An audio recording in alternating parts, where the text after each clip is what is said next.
네, 안녕하세요. 주식은 역시 끼릿끼릿의 끼릿입니다. 안녕하세요, 끼릿님분들. 자, 오늘 하루도 다들 잘 보내셨나요? 바로 들어가도록 하겠습니다. 현대차 반도체 쇼크 때문에 공장이 멈췄다는 소식. CJ CGV 회복할 수 있을까? 2차 전지 바닥 확인했나? 삼성전자 목표 주가는 높은데에 대해서 한번 알아보도록 하겠습니다.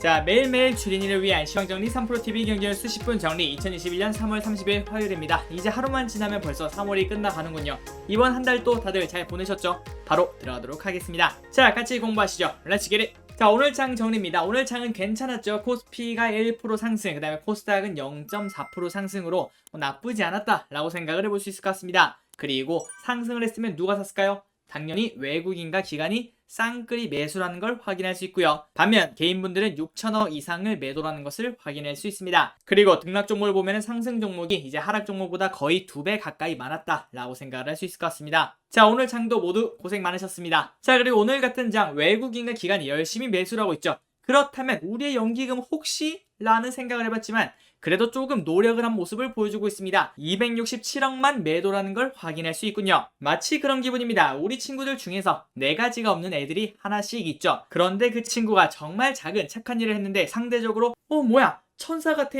이런 느낌이 든다 라고 생각을 할 수 있을 것 같습니다. 어쨌든 오늘 또 연기금은 조금 판다.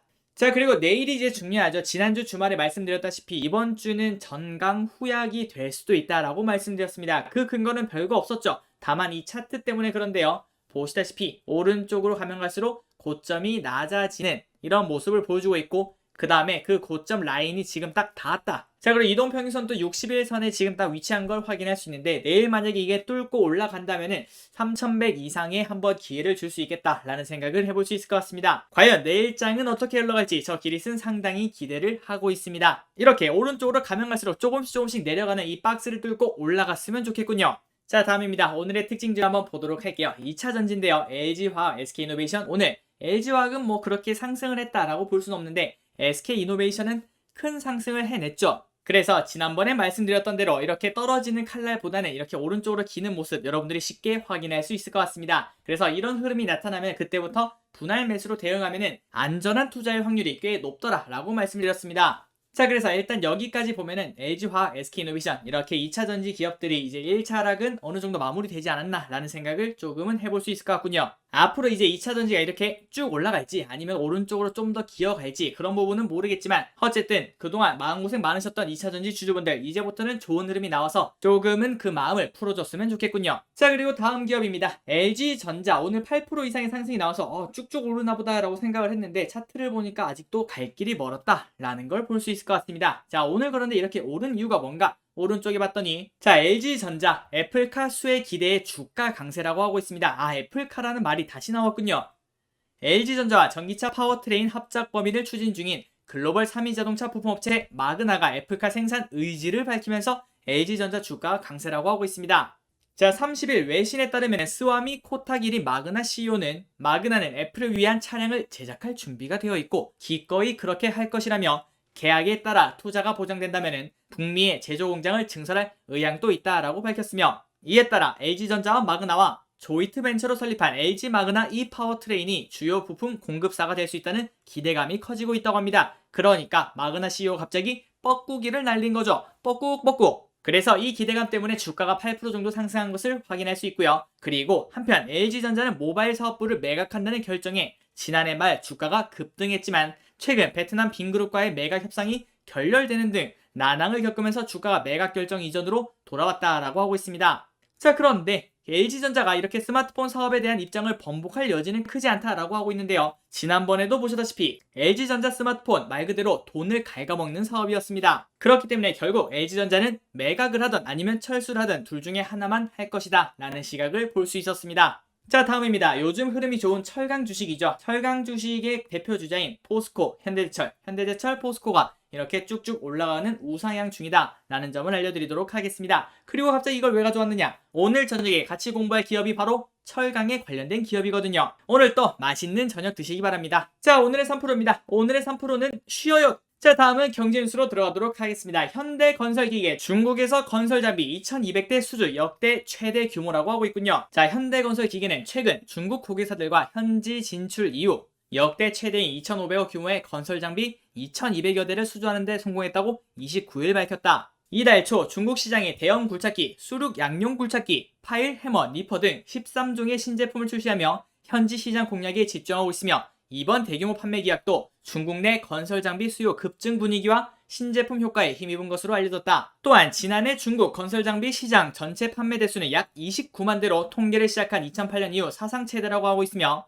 올해도 중국 내 신규 인프라 투자 수요가 급증하며 건설 기계 수요가 함께 증가할 것으로 예상된다는 소식입니다. 자, 그래서 차트를 봤더니 이미 그것을 다 반영한 듯한 말 그대로 선반영이죠. 선반영. 이렇게 주가가 쭉쭉 올라와 있는 것을 확인할 수 있습니다. 최근 들어 건설에 관련된 기업들이 주가 흐름이 좋은 걸 확인할 수 있죠. 그런데 건설에는 건설 기계만 있는 게 아니죠. 그래서 그 건설에 관련된 섹터 중 지금까지 좀 안 오른 기업이 있다면은 그 부분을 충분히 공부해보고 그러면 미리 가서 낚싯대를 던져놔야겠다라는 전략도 유효할 수 있다라고 생각을 해볼 수 있겠죠. 한번 건설에 관련된 섹터인데 아직도 주가가 이렇게 쭉쭉 올라가는 모습이 아닌 것, 그것을 한번 찾아보시면 좋은 기회가 될 수도 있다라고 말씀드리고 싶군요. 자, 다음 뉴스. 연봉 3배 줄게. 중국 반도체 인력 빼가기 더 집요해졌다. 각국의 두뇌 유출 지수가 있다라고 하는데요. 10점 만점에 점수가 낮을수록 유출이 심하다. 그러니까 사람들이 많이 뺏긴다 라고 하는 건데요. 자, 미국은 6.8로 매우 높고 그 다음에 독일, 싱가포르, 일본 이렇게 좋은 흐름을 보여주는 걸 확인할 수 있습니다. 하지만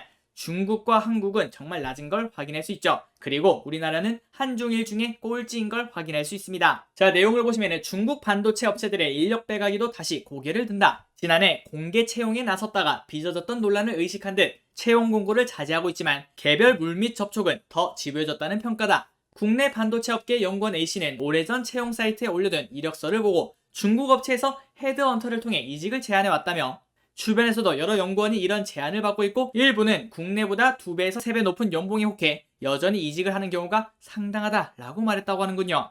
그러니까 중국에서 한국의 인력을 빼가려고 할 때 어떤 걸 보나 했더니 오래전 채용 사이트에 올려둔 이력서를 본다라고 하고 있군요. 그리고 중국이 한국뿐만 아니라 전 세계에서 최고 수준의 반도체 인재를 끌어모으기 시작한 것은 2008년 시작한 천인 계획부터다. 1000명의 인재 확보라고 하고 있습니다. 2018년 미국 반도체 업체 마이크론의 핵심 인재 2명을 스카우트하려다 소송에 휘말린 사건을 두고도 이런 프로그램의 일부였다는 얘기가 나온다고 하고 있습니다. 자, 그리고 중국에서 이렇게 열을 올리면서 한국의 인재를 빼가려는 이유가 있다고 하는데요. 자, 그 이유가 뭐냐? 미국과 중국이 반도체 인재를 두고 치열한 쟁탈전을 벌이는 배경에는 세계 최강국으로 올라서기 위해서는 반도체 패권 확보가 필수라는 판단 때문이다. 조 바이든 미국 대통령은 지난달 반도체 공급망 검토를 개시하는 행정명령에 서명하면서 반도체는 21세기 편자의 못이라고 말을 했다고 합니다. 그래서 미국이라는 말을 뛰게 하려면 말발굽에 좋은 편자를 달아줘야 되는데 편자를 고정하는 못이 없으면 말을 잃고 나라가 망할 수 있다는 얘긴데요. 바이든 대통령의 행정명령이 발효되고 정확히 한 달 만인 지난 24일 인텔의 전격적인 파운드리 사업 재건을 천명했다라는 걸 여러분들이 같이 공부하셨던 기억이 있으실 겁니다. 자, 그래서 미중 패권 전쟁에 이기려면 반도체를 버릴 수가 없다라고 하고 있는 거죠. 그런데 거기에서 승리하려면 반도체에서 1등인 삼성전자와 SK하이닉스의 인재가 탐이 나겠죠. 그래서 최근 중국에서 더욱더 박차를 가하고 있다라는 소식이었습니다. 그런데 중요한 부분은 이 부분인 것 같습니다. 인재를 스카우트하는 거는 뭐 괜찮다라고 생각을 할 수 있는데 다만 거기서 딸려오는 기술 유출이 문제가 되겠죠. 그리고 우리나라에서도 비슷한 일이 있었죠. 아마 기억나실 겁니다. LG화학과 그 다음에 SK이노베이션의 소송이 그것 때문에 일어났죠. 인재 스카웃에 이은 기술 유출, 이 부분은 충분히 문제가 될 수 있다라고 생각을 할 수 있겠죠. 우리나라 정부 차원에서 아무쪼록 이런 부분은 잘 방어를 했으면 좋겠군요. 자, 한국 시간으로 어제 저녁 수에즈 운하가 이제 통과가 되기 시작했습니다. 그런데도 불구하고 WTI는 계속 오르고 있다고 하는데요. 그 내용을 한번 보도록 하겠습니다. 국제 유가가 상승했다. 일주일 동안 막혔던 수에즈 운하가 재개되었지만 완전 정상화까지 상당한 시일이 소요될 것으로 예상되면서 원유가 올랐다고 합니다. 수에즈 운하의 양방향을 모두 가로막았던 선박은 좌초한 지 거의 일주일 만에 다시 떠올라 운하 두구로 이동해 백기를 터졌다. 운하는 재개되지만 수에즈 운하를 통해 운반되던 각종 에너지 상품은 일주일 가까이 지연됐다. 또 그동안 운하 재개를 대기하며 표류 중이던 선적들이 몰려있어 이곳을 통하는 해상물류가 다시 원활해지는 데는 다소 시간이 걸릴 것으로 예상된다 라고 하고 있습니다. 그러니까 기린 여러분들이 놀러를 가실 때 고속도로에 공사를 하고 있으면 길이 꽉꽉 막혀있는 걸 확인할 수 있죠. 하지만 그 공사가 끝나고 난 다음에 길을 터준다고 해도 바로 모든 차량이 슉슉 지나갈 수는 없겠죠. 그 정체가 풀린 데는 상당한 시간이 소요될 거라고 충분히 생각을 해볼 수 있을 것 같습니다. 그리고 그거와 마찬가지로 이 수에즈 운하도 마찬가지겠죠. 자, 다음 뉴스입니다. 미국 미얀마와 무역관계 전면 중단이라는 소식인데요. 자, 미국이 미얀마에 민주정부가 다시 들어설 때까지 미얀마와의 모든 무역관계를 중단한다. 미국 무역대표부는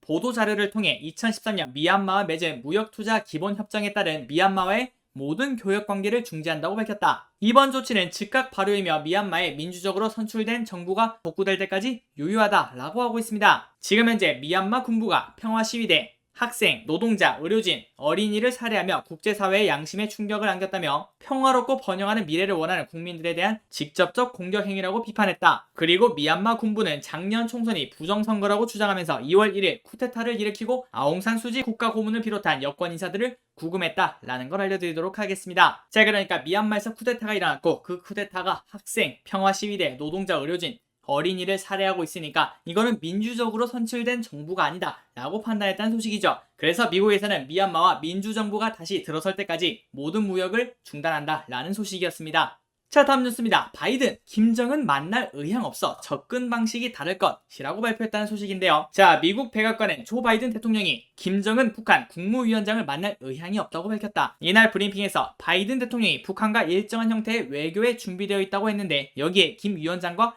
만나는 것이 포함되느냐라는 질문에 이같이 말했다고 합니다. 그래서 지금 현재는 만날 의향이 없고 접근 방식이 다르다라고 말을 했는데요. 그러니까 도널드 트럼프처럼 직접 만나서 탑다운으로 하는 게 아니라 다른 접근법을 취하겠다라고 말을 하는 거겠죠. 그리고 바이든 대통령은 첫 공식 기자회견에서 북한의 탄도미사일 발사와 관련 북한이 긴장을 고조시킬 경우 상응한 대응에 나서겠다고 경고하면서도 북한과의 외교적 해법도 강조했다는 소식입니다. 그리고 플러스 모든 외교는 비핵화라는 최종 결과 위에 조건한 것이어야 된다 라고 밝혔던 적도 있었죠. 그리고 오늘은 이런 뉴스도 있었죠. 북한의 김여정이 우리나라 문재인 대통령에게 미국산 앵무새다 라는 막말도 했습니다. 그래서 이런 뉴스를 보면 아직까지 남북미 관계는 조금 차갑다 라고 생각을 할 수 있겠죠. 어라? 벌써 품절이네. 교촌을 품은 뚜주 고로케 대박 예감이라고 하고 있는데요. 자, 밑에 보시면 이렇게 고로케를 팔고 있다고 합니다. 바로 뚜레쥬르에서요. 자, 내용을 보시면은 CJ 푸드빌이 운영하는 베이커리 뚜레쥬르가 치킨업계 1위 브랜드 교촌과 협업해 출시한 교촌을 품은 뚜주 고로케의 인기가 심상치 않다. 출시 이후 일주일 만에 20만 개가 판매되며 역대 최단 기간 최다 판매 기록을 세웠다.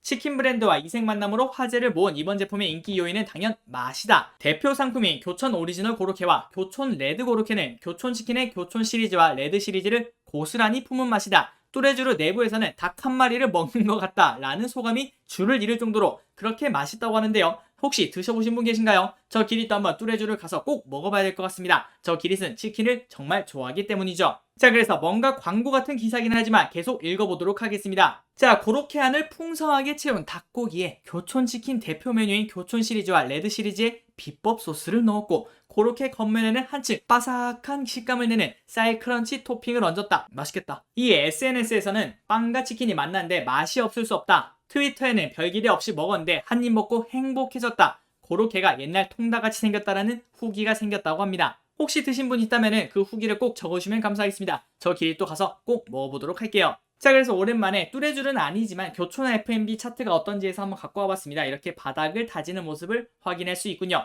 그래서 여기 종토방에 가면 이런 얘기밖에 없습니다. 교촌 F&B 한 마리보다 주가가 더 싸다. 자, 다음 뉴스입니다. 콘텐츠 품었을 뽐인데 꿈쩍 않던 통신주 날라가네. 맞습니다. 지금까지 통신주는 그냥 고배당을 주는 멈춰있는 주식이었는데요. 하지만 올해 들어서 쭉쭉 성장하는 모습을 확인할 수 있죠. KT 16%, SKT 13%, LGU 플러스가 4% 오른 걸 확인할 수 있습니다. 자, 내용을 보시면은 국내 통신사들이 전통적인 통신 서비스 외에 미디어 산업으로 사업을 확장하면서 올 들어 주가가 급등세를 보이고 있다. 무엇보다 OTT 시장을 겨냥한 콘텐츠 투자가 늘고 있어 주가 재평가가 이뤄질지에 관심이 쏠린다. KT는 올해 들어 16%가 오르면서 통신업 상승을 주도했으며 특히 시장 예상을 뛰어넘는 대규모 콘텐츠 투자 계획을 발표하면서 상승폭을 키웠다. KT는 스튜디오 진위를 통해 2023년까지 최소 4천억 원 이상을 투자할 계획이라고 밝혔으며 3년간 원천 지식재산권 IP 1000개를 확보하고 이를 기반으로 오리지널 드라마 100개를 제작하는 것이 목표다. 자, 그리고 SK텔레콤도 지난주에 급등한 걸 아마 기억하고 계실 겁니다. 지난 25일 정기주주총회에서 분기 배당을 도입하고 추후 지배구조 개편, 그러니까 인적 분할을 하겠다라는 뉘앙스를 풍겼죠. 아직까지 정해진 건 없지만요. 그래서 그때 이틀 새 8.5% 급등한 바 있으며 올해 들어 지금까지 13% 상승을 기록 중이라고 하고 있습니다. 자, 그리고 SK텔레콤도 OTT에 관련되어 있다고 볼 수 있는데요. OTT 플랫폼이 웨이브 역시 최근 대규모 콘텐츠 투자 계획을 밝힌 바 있다라는 걸 볼 수 있습니다. 자, 그래서 SK텔레콤, KT 이렇게 주가가 조금 올랐다가 현재 이틀 정도 쉬어가는 모습을 보여주고 있죠. 지속적으로 상승을 할지 그 부분에 귀추가 주목된다 라고 할 수 있을 것 같습니다. 자, 다음 뉴스입니다. 펜트하우스가 그렇게 잘 나간다고 합니다. 펜트하우스2로 재미본 웨이브 VOD 이용 220만 돌파라고 하고 있는데요. 그리고 내용을 보시면 펜트하우스2를 감상한 분당 최다 이용객 수는 각각 10만 명을 넘어섰다 라고 하고 있습니다. 최근 시청률 무려 30%에 근접하며 질주 중인 펜트하우스2는 웨이브 주간 다시 보기 시청 기록도 갈아치웠다. 그리고 펜트하우스2는 전 시즌에 이어 방영기간 내내 주간 웨이브 VOD 시청 차트 1위를 달리고 있다는 소식입니다. 그러니까 펜트하우스2가 잘 나가니까 펜트하우스2를 볼 수 있는 게 어디죠? 바로 웨이브입니다. 그래서 웨이브가 잘 나간다라는 걸 볼 수 있습니다. 그리고 웨이브는 어디라고요? 아까 전에 보셨던 SKT가 가지고 있는 OTT다 라고 생각하시면 될 것 같습니다. 자, CJ CGV 최악을 지났지만 적자 재무 부담에 투자 의견 보유 유지, 삼성증권에서 나온 리포트입니다. 자, 내용을 보시면은 CGV에 대해 최악의 영업 상황은 지났지만 적자 규모와 재무 부담이 남았다며 투자 의견 보유를 유지했다. 저 기릿은 개인적으로 보유나 홀드를 보면 그냥 매도 사인이구나 라고 생각을 하고 있습니다. 자, 그런데 목표 주가는 22,000원에서 27,000원으로 상향을 했다고 하고요. 그런데 CJ CGV는 코로나 때문에 망했다 라고 생각을 할 수 있습니다. 그런데 영업 손실은 이미 3년째 이어지고 있는 기업이다 라는 점도 확인할 수 있군요. 자, 그런데 최악은 지난 게 맞는 것 같습니다. 지금 이제 코로나는 슬슬 끝나가고 있는 게 보이고 있고, 그리고 CGV가 뻗어나간 중국, 베트남, 인도네시아 등 CGV 진출 국가들의 영화관 운영 재개가 점진적으로 나타나고 있으니까 이제 최악은 지났다라고 볼 수 있는데, 자, 그렇다면은 사람들이 영화관에 올 수 있는 그 이유가 있어야겠죠. 그것은 아마 대작 영화가 도와준다라고 생각을 할 수 있을 것 같습니다. 그래서 그 내용을 보시면은 또 7월에는 마블의 블랙 위도우 등 대작 콘텐츠가 개봉을 앞두고 있어 하반기 가시적인 회복이 전망된다라고 하고 있군요. 그런데 최악을 지나는 이 부분은 좋지만 자본 확충에도 불구하고 본격적인 업황 회복이 하반기로 예상돼 재무 압박이 지속될 수 있다며 상당한 규모의 적자와 악화된 재무 구조 등을 감안할 때 보수적인 시각을 견지할 필요가 있다 라고 말했답니다. 자, 그리고 최근 CGV의 차트를 보면 지속적인 우상향을 하는 걸 확인할 수 있습니다. 자, 다음 뉴스입니다. 계리율 함정에 빠진 삼성전자 목표 주가 현재 막 12만원까지 나와 있는 걸 여러분들이 확인할 수 있죠. 아래 보시면 11만원, 95,000원, 11, 10만5천, 10만 5천, 10만 8천, 12만 이렇게 나와 있는 걸 확인할 수 있습니다. 그것도 다 이번 달에 발간한 리포트인데요. 지금 가격 기준 괴리율이 최대 47%까지 벌어져 있는 걸 확인할 수 있습니다. 그래서 이렇게 벌어진 목표 주가와의 괴리율을 좁힐 수 있는지 한번 알아보도록 하겠습니다. 자, 내용을 보시면은 미국 반도체 공장의 불확실성 개선과 스마트폰 판매량 증가, 1분기 시장 기대치를 상회하는 실적, 하반기 반도체 수요의 증가 등을 이유로 긍정적인 전망을 계속 내놓고 있다고 하며, 또 디램은 2분기부터 제품 가격 상승, 낸드 플래시 가격 반등도 하반기에서 2분기로 앞당겨질 것이라고 내다봤다. 그래서 증권사 관계자는 삼성전자의 실적 전망 등이 시장 기대치를 넘어서고 있으며 목표 주가는 향후 전망이라는 점에서 기간을 더 길게 볼 필요가 있다라고 말했다고 합니다. 그러니까 삼성전자의 실적이 계속 지속적으로 상승하고 있으니까 목표 주가는 언젠가는 도달할 거다. 하지만 목표 주가라는 거는 결국 향후 전망이기 때문에 조금 긴 호흡으로 보자 라고 말했다는 소식입니다. 그렇다면 삼성전자 주가가 바닥을 다지고 난 다음 다시 상승할 것을 예측을 할 수 있겠군요. 꼭 그랬으면 좋겠습니다.